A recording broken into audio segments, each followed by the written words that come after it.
السلام علیک یا رسول اللہ، الصلاۃ والسلام علیک یا حبیب اللہ، الصلاۃ والسلام علیک یا نبی اللہ، وعلی آلک و اصحابک یا نور اللہ۔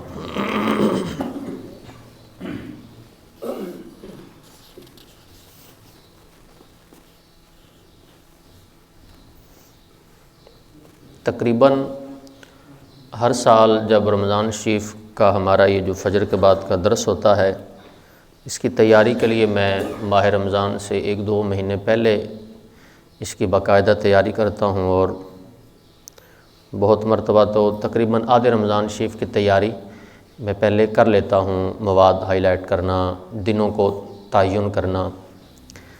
تو کل جب میں مزید اگلے کچھ دنوں کے لیے تیاری کرنے کے لیے بیٹھا، چونکہ کچھ کم رہ گئے تھے دن، تو میں نے کچھ دنوں کا مواد دیکھا، بھی فلاں دن یہ بیان کرنا ہے، اس کو پورا ایک سسٹم بناتے ہیں، اس کی ڈیٹیل بناتے ہیں۔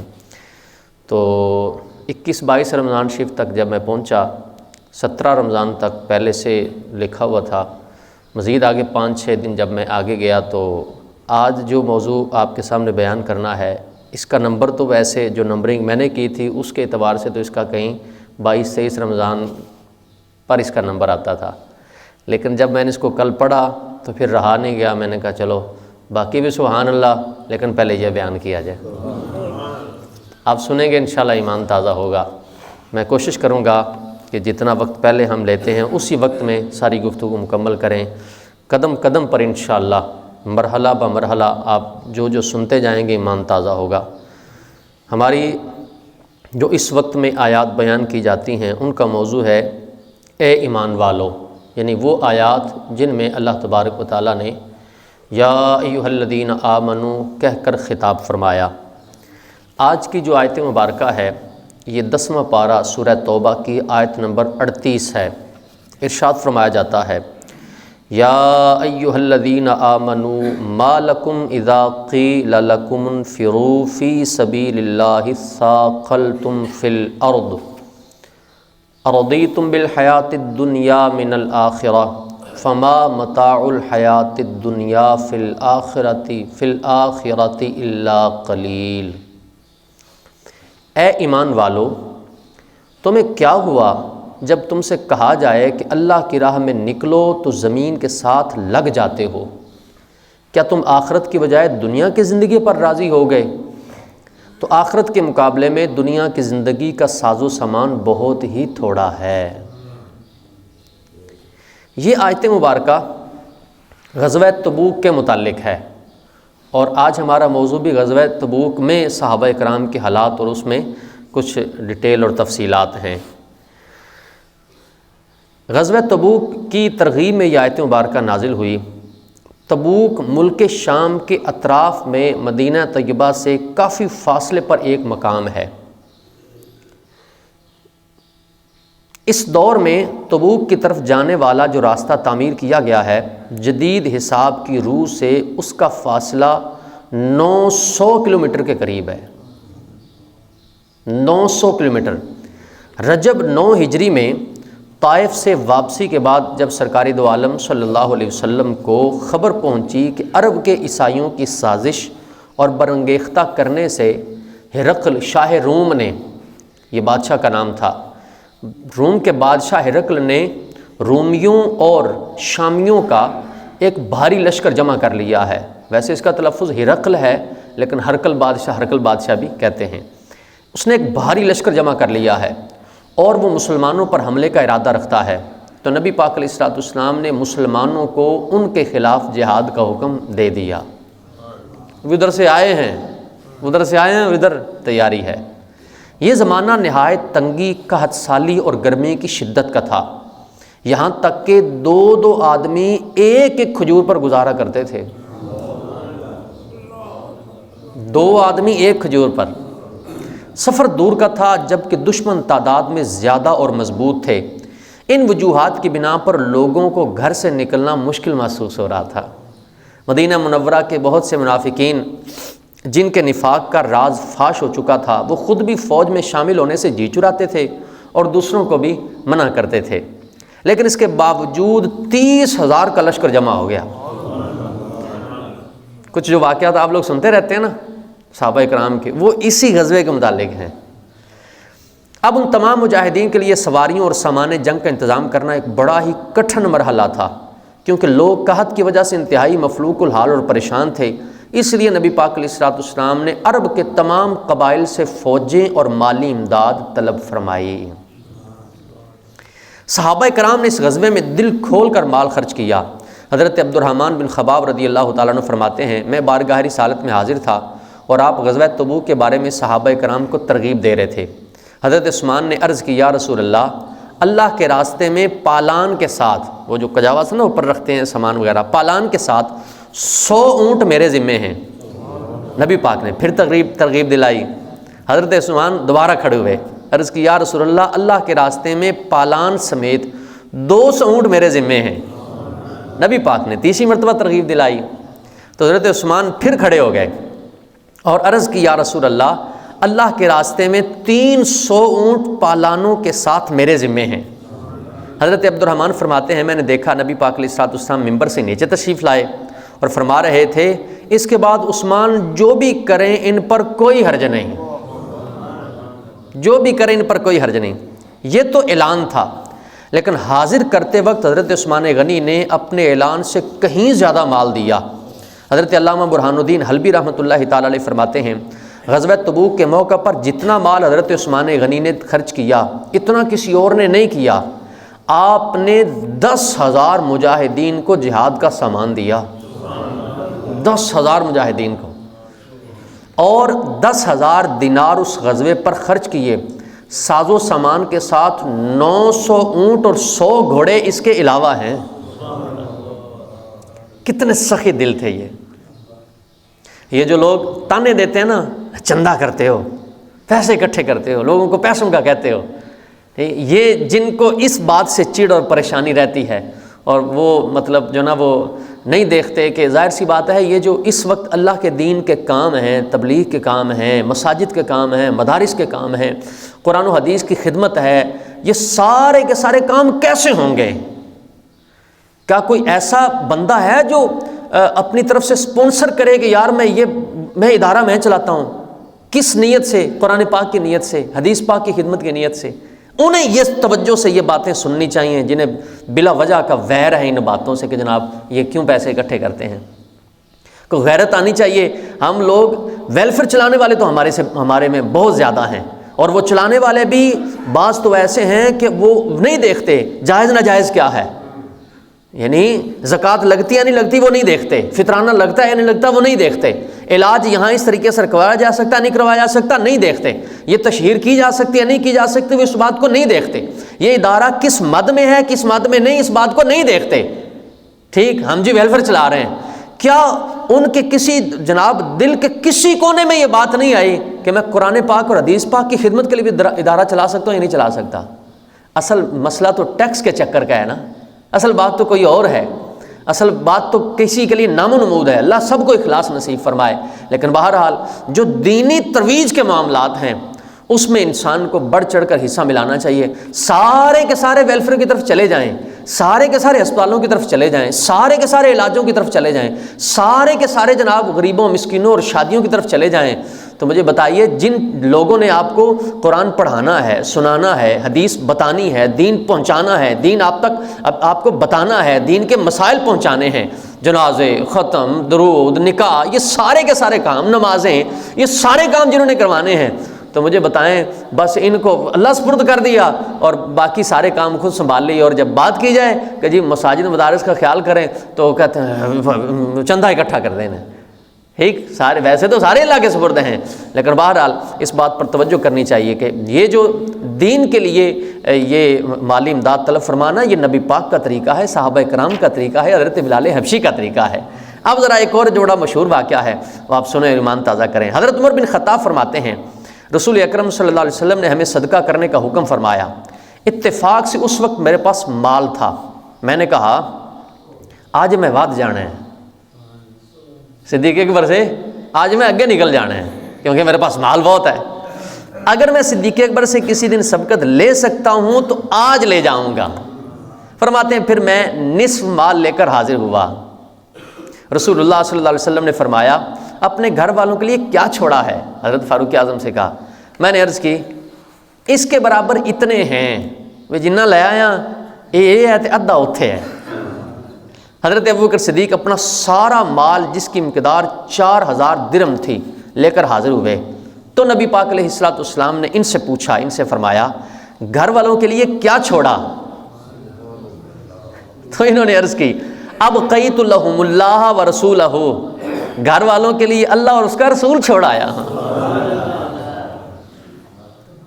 صدیق کے لیے خدا اور رسول بس، یہ انہوں نے عرض کی۔ حضرت عمر فرماتے ہیں میں نے دل میں کہا میں ان سے کسی بات میں آگے نہیں بڑھ سکوں گا، عمر تیرے واسطے گل نہیں ہی نہیں، آپ نہیں بڑھ سکتے۔ ان کے علاوہ حضرت عبد الرحمن، یہ بھی غزوہ تبوک کا موقع ہے، ان کے علاوہ حضرت عبد الرحمن بن عوف، حضرت عباس اور حضرت طلحہ نے بھی کثیر مال خرچ کیا۔ اسی طرح صحابیات کے پاس جو زیور تھا انہوں نے بارگاہ رسالت میں بھیج دیا۔ نبی پاک علیہ السلام کا اب یہ طریقہ تھا کہ غزوات کے معاملے میں بہت زیادہ رازداری کے ساتھ تیاری فرماتے تھے، یہاں تک کہ عساکر اسلامیہ کو عین وقت تک یہ بھی معلوم نہ ہوتا کہ کہاں اور کس طرف جانا ہے۔ نہیں کیسی بات جناب، یہ انٹیلیجنس تو یہ ساری باتیں حضور سمجھا چکے ہیں، یہ ادارے جو کام کرنے والے اور یہ سارا تو حضور بتا چکے۔ کسی کو پتہ نہیں ہوتا تھا، عین وقت پر بھی معلوم نہ ہوتا تھا کہ کہاں اور کس طرف جانا ہے، مگر جنگ تبوک کے موقع پر سب کچھ انتظام اعلانیہ طور پر کیا جا رہا تھا، اور یہ بھی بتا دیا کہ تبوک چلنا ہے اور قیصر روم کی فوجوں سے جہاد کرنا ہے تاکہ لوگ زیادہ سے زیادہ تیاری کر لیں۔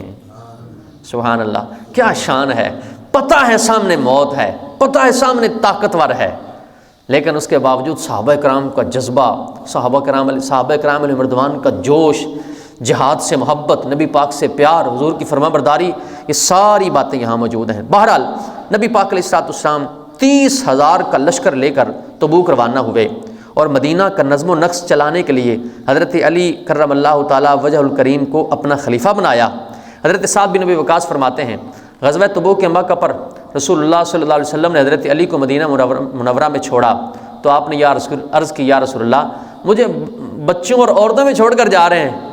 فرمایا کیا تم اس بات پر راضی نہیں کہ تم میرے لیے ایسے ہو جیسے حضرت موسیٰ کے لیے حضرت ہارون؟ البتہ میرے بعد کو نبی نہیں ہوگا، یعنی جو ان کو نسبت ہے وہ تمہیں میرے ساتھ ہے، البتہ میرے بعد کو نبی نہیں ہوگا۔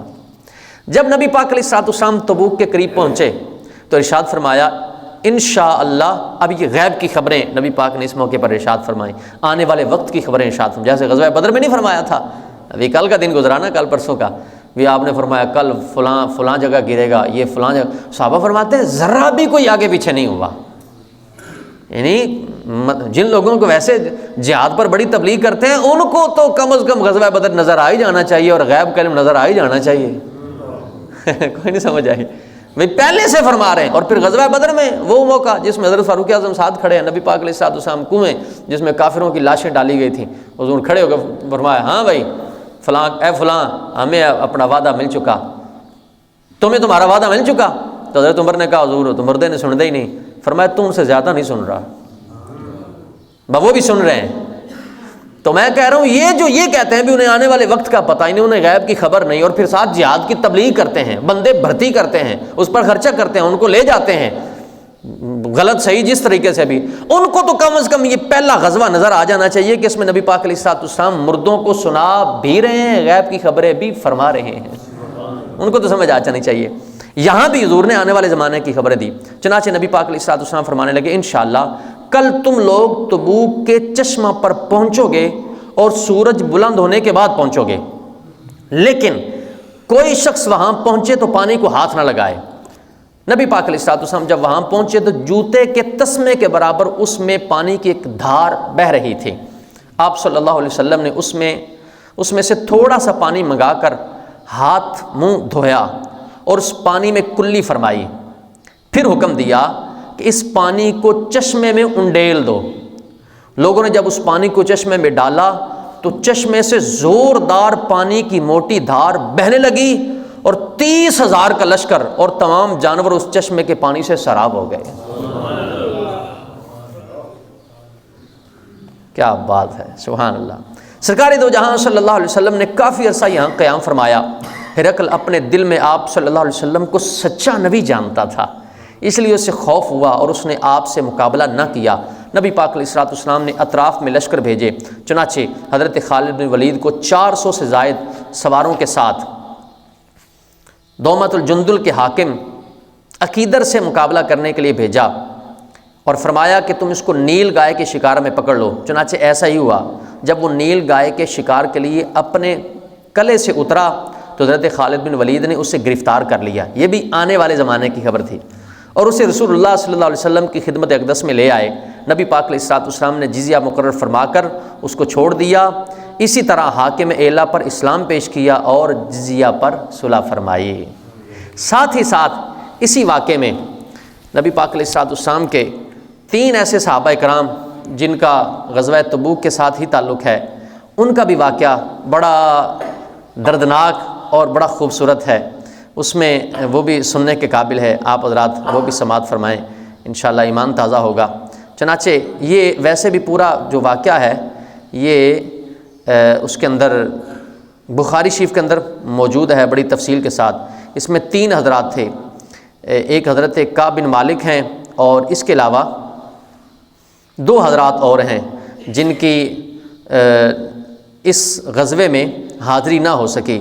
علماء نے اس کو بڑی تفصیل کے ساتھ بڑے خوبصورت انداز میں بیان فرمایا ہے، میں اس کو تلاش کر رہا ہوں۔ سبحان اللہ دیکھو تسی آپ، میں چاہ تو رہا ہوں کہ میں آج ہی سنا دوں، کیونکہ پھر آگے بات چلتے چلتے نکلتے دور چلی جاتی ہے، آگے پھر اور بھی باتیں آپ کو بیان کرنی ہیں۔ اس میں بڑے پیارے انداز میں حضرت کعب بن مالک کی کہانی اور آپ کا واقعہ بیان کیا گیا کہ یہ تینوں حضرات جو ہیں، حضرت کعب یہ ساری اپنی تفسیر بیان فرماتے ہیں اس دن ہوا یہ تھا کہ نبی پاک علیہ الصلوۃ والسلام نے جب حکم فرمایا کہ آپ لوگ تیاری کریں اور چلیں، تو کہتے ہیں میرے پاس ان دنوں پیسے زیادہ تھے، مال زیادہ تھا، تو میں نے کہا کہ چلو یار میرے پاس مال بہت ہے، تو میں اس طرح کرتا ہوں، ابھی تو مسلمان تیاری کر رہے ہیں، ٹائم ابھی بہت ہے، میرے پاس غلام ہیں، نوکر چاکر ہیں، سارا کچھ ہے، تو میں کوشش کروں گا کہ میں جب نبی پاک علیہ الصلوۃ والسلام روانہ ہو جائیں گے تو میں پھر جلدی سے بعد میں تیاری کر کے تو نبی پاک علیہ الصلوۃ والسلام کے ساتھ مل جاؤں گا۔ دن گزرتے گئے، وقت گزرتا گیا، چلتے چلتے میں نے سبحان اللہ کو مل گیا، میں نے کہتے چلتے چلتے ہوا یہ کہ ٹائم آ گیا لیکن میں تیاری نہ کر سکا۔ 3 صحابی ہیں، حضرت کعب بن مالک، ہلال بن امیہ کی اور مرارہ بن ربیع، بغیر کسی قوی عذر کے سستی کے باعث جنگ تبوک میں شریک نہ ہو سکے۔ توجہ سے سنیے گا، بندہ پڑھے اور سنے تو آنکھوں میں آنسو آ جاتے ہیں۔ حضرت کعب بن مالک اپنی تفصیل خود بیان فرماتے ہیں میں جنگ تبوک سے پہلے کسی لڑائی میں بھی اتنا مالدار نہیں تھا جتنا تبوک کے وقت تھا۔ اس وقت میرے پاس خود اپنی ذاتی 2 اونٹنیاں تھیں، 2 ذاتی اونٹنیاں بڑا مال اس وقت شمار کیا جاتا تھا۔ تو تبوک کے موقع پر چونکہ سفر دور کا تھا اور گرمی بھی شدید تھی، اس لیے نبی پاک نے صاف اعلان فرما دیا تاکہ لوگ تیاری کر سکیں۔ چنانچہ مسلمانوں کی اتنی بڑی جماعت حضور کے ساتھ ہو گئی کہ رجسٹر میں ان کا نام بھی لکھنا دشوار تھا۔ مجمع کی کثرت کی وجہ سے کوئی شخص اگر چھپنا چاہتا تھا کہ میں چھپ جاؤں اور پتہ نہ چلے تو ایسا ہو سکتا تھا۔ اس کے ساتھ ساتھ پھل بھی پک رہے تھے۔ میں بھی سامان سفر کی تیاری کا ارادہ صبح ہی سے کرتا، مگر شام ہو جاتی اور کسی قسم کی تیاری کی نوبت نہ آتی۔ لیکن میں اپنے دل سے خیال کرتا کہ مجھے وسعت حاصل ہے، جب پختہ ارادہ کروں گا تیاری فوراً ہو جائے گی۔ اسی طرح کئی دن گزرتے گئے، حتیٰ کہ نبی پاک علیہ الصلوۃ والسلام روانہ ہو گئے اور مسلمان آپ کے ساتھ ساتھ، مگر میرا سامان سفر تیار نہ ہوا۔ پھر بھی مجھے یہ خیال رہا کہ 1-2 روز میں تیار ہو کر لشکر سے جا ملوں گا۔ اسی طرح آج کل پر ٹالتا رہا، حتیٰ کہ حضور کے تبوک کے پہنچنے کا زمانہ آ گیا۔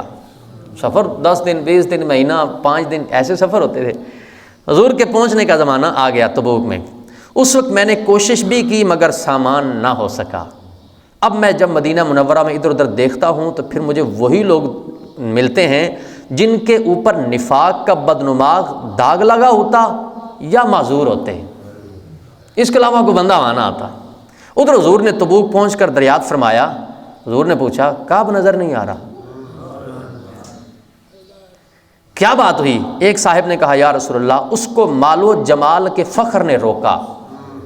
حضرت معاذ نے فرمایا غلط کہا، حضرت معاذ نے غلط کہا، ہم جہاں تک سمجھتے ہیں وہ بھلے آدمی ہیں، مگر حضور علیہ الصلوۃ والسلام نے بالکل سکوت فرمایا اور کچھ ارشاد نہ فرمایا۔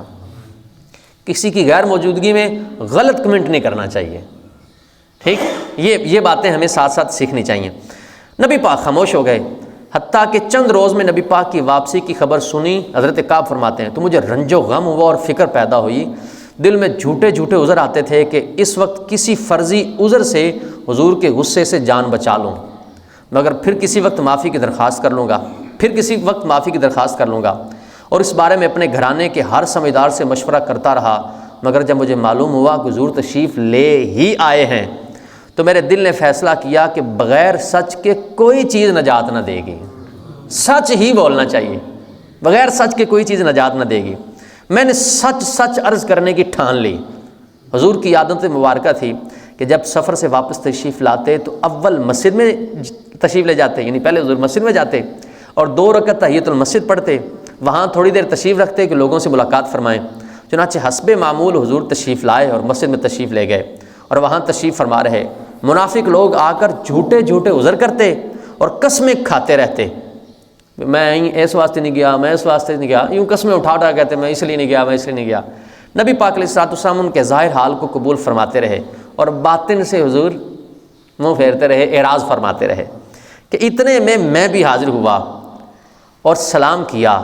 حضور نے ناراضگی کے انداز میں تبسم فرمایا، ناراضگی کے انداز میں، ناراضگی سے مسکرانا اور ہوتا ہے، خوشی سے مسکرانا اور ہوتا ہے، آپ سارے اس بات کو سمجھتے ہیں۔ تبسم فرمایا اور اعراض فرمایا۔ میں نے عرض کیا یا نبی اللہ آپ نے اعراض کیوں فرمایا؟ خدا کی قسم میں نہ تو منافق ہوں نہ مجھے ایمان میں کچھ تردد اور شک و شبہ ہے۔ ارشاد فرمایا یہاں آ۔ میں قریب ہو کر بیٹھ گیا۔ فرمایا تجھے کس چیز نے روکا؟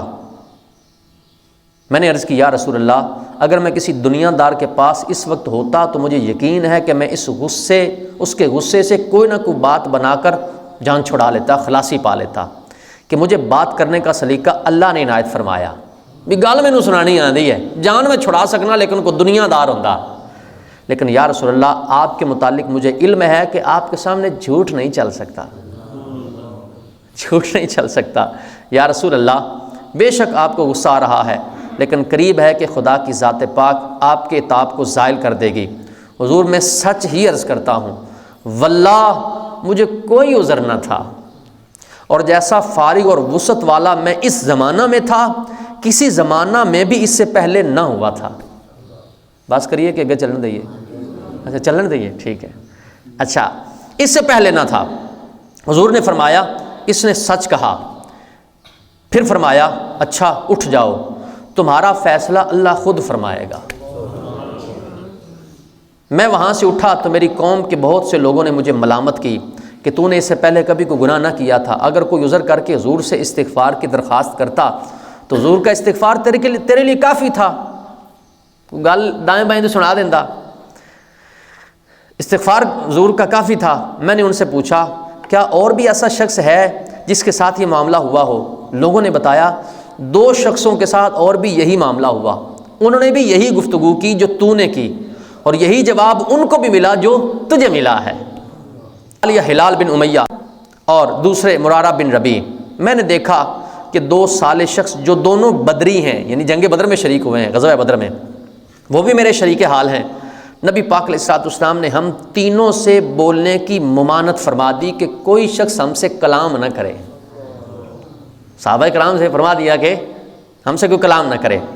اب اس ارشاد کی صحابہ کرام نے تعمیل اس طرح کر کے دکھائی کہ کعب فرماتے ہیں حضور کی ممانت پر لوگوں نے ہم سے بولنا چھوڑ دیا اور ہم سے اجتناب کیا، گویا دنیا ہی بدل گئی، حتیٰ کہ زمین باوجود اپنی وسعت کے ہمیں تنگ معلوم ہونے لگی۔ سارے لوگ اجنبی ہو گئے، اجنبی معلوم ہونے لگے، در و دیوار بیگانے ہو گئے۔ مجھے سب سے زیادہ فکر اس بات کی تھی کہ اگر اس حال میں مر گیا تو حضور نماز جنازہ نہیں پڑھیں گے، خدا نہ خواستہ حضور کا وصال شریف ہو گیا تو میں ہمیشہ ہمیشہ کے لیے ایسا رہوں گا.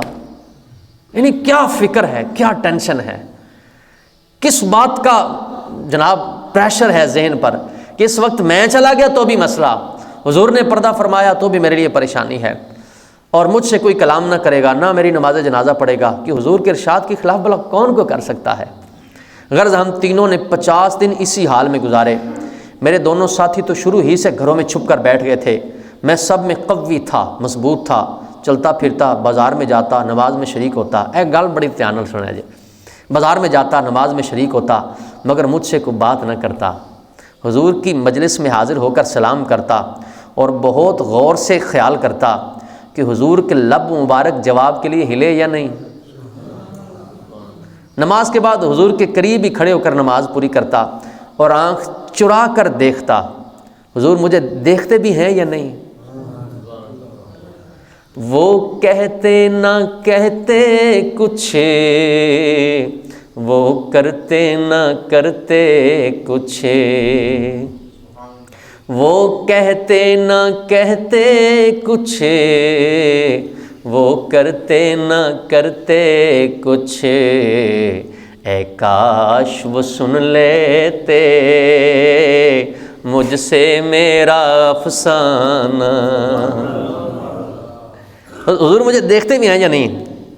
جب میں نماز میں مشغول ہوتا، دھیان کیجیے گا، جب میں نماز میں مشغول ہوتا تو حضور مجھے دیکھتے، اور جب میں ادھر متوجہ ہوتا تو حضور منہ پھیر لیتے. میں وینا تو نہیں وین دے، جی میں نہیں وینا تو ویکھ لیندے.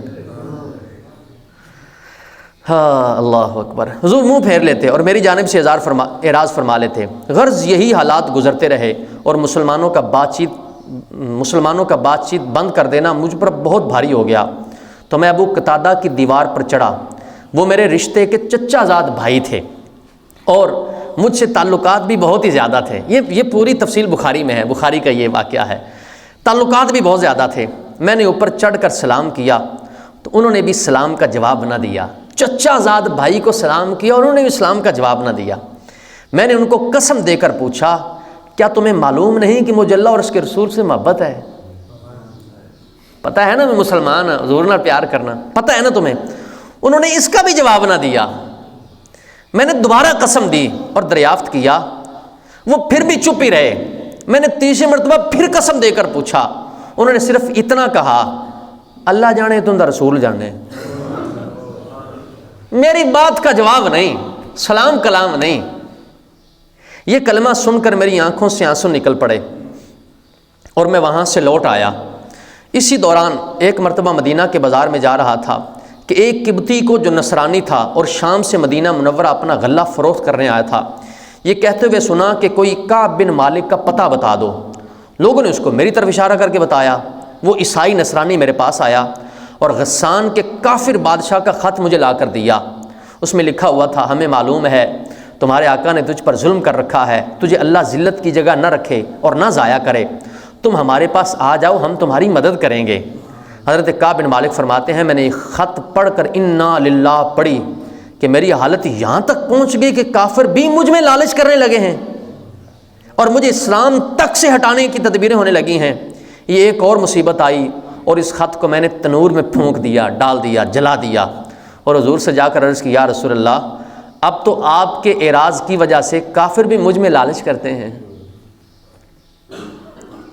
شعر ایک مجھے یاد آ رہا ہے، سنا دوں؟